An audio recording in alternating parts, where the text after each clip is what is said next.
Hey guys, Joe here, and here we are to talk about the worst nerfs of patch 1.1.5. Now these nerfs did huge damage to those who they hit, and in some cases they may even move the fighter that they hit down a few places in the tier list. Of course, this is a follow-up video to my last top 5, so click that video if you want to see the best buffs, and as well, I'll be uploading quite a bit of Pokken videos for the next week or so, but then after that I'll be doing a lot more Smash, so just wait for that. Make sure to tell me what top 5 you want me to do for the next top 5, and with all that said, let's get going.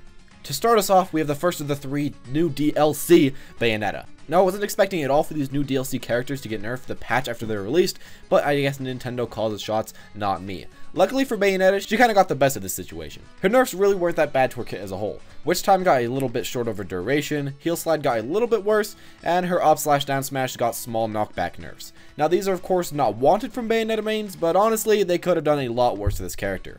She's just as good as the character before as she was after the patch, so it really doesn't do that much.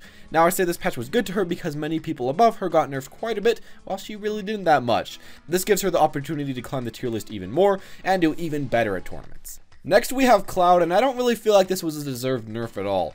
I mean, Cloud is a pretty good fighter, but no one really complained at the time how OP he was, or even that he was top tier, so I really didn't see this nerf coming.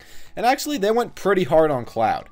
His up air got a lot less damage, S smash got weaker, same with down smash, limit cross slash got a lot less knockback, down B now takes more time to charge up, and the most important nerf, a huge knockback nerf to his finishing touch. This was definitely the worst thing for Cloud mains at the time, as it makes him get kills a lot later, and it just gives him a bit more trouble, as he now has to get 1 or 2 more hits before getting a kill with his finishing touch.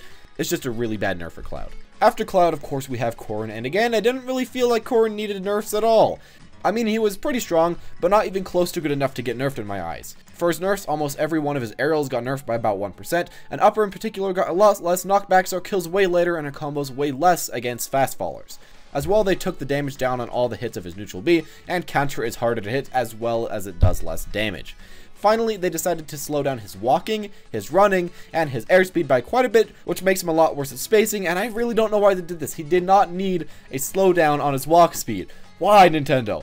And of course, finally, they changed his role by a bit. Overall, I feel like this nerf was just way too much for someone that wasn't even that great in the first place, and I'm kinda angry about it. Suddenly, out of nowhere, we got a huge Meta Knight nerf. Now, I couldn't ever guess that this was on its way, as Meta Knight has barely won anything in the past, and only done well in Mexico for the longest time. Anyways, all they really did to him was make his up air way worse. But that simple nerf made Meta Knight a lot less strong. The move itself does a little bit less damage, which doesn't really matter, but mostly it has a lot worse angles now, and you can SD out of it 150% easier than before. This makes his combos not really work anymore from what I've seen, and I really haven't a clue why any of this happened in the first place. Finally, Sheik got the big nerf that everyone was hoping for. Now, to start off, her needles got a lot less range, which makes her not as good at camping, which is a big problem for Sheik, as that was one thing she was great at.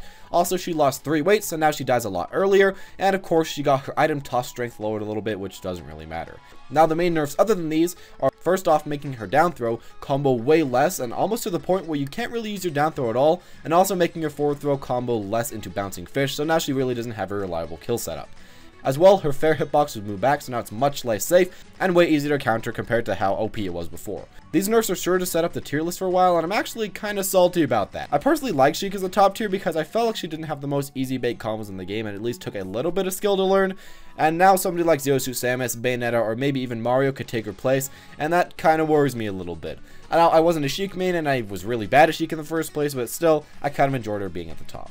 She still could be in the best in the game, but I guess only time will tell. And there you go, that's my opinion on patch 1.1.5. Thank you all for watching, I hope you enjoyed. If you liked the video, make sure to smash that like button, and comment down below what you thought of the character changes. Tell me what top 5 Smash video you want in the near future, and don't worry, a top 10 Smash clips is coming your way in the near future as well. Make sure to upload some of them clips ASAP. Thank you all for watching, and I'll see you all next time.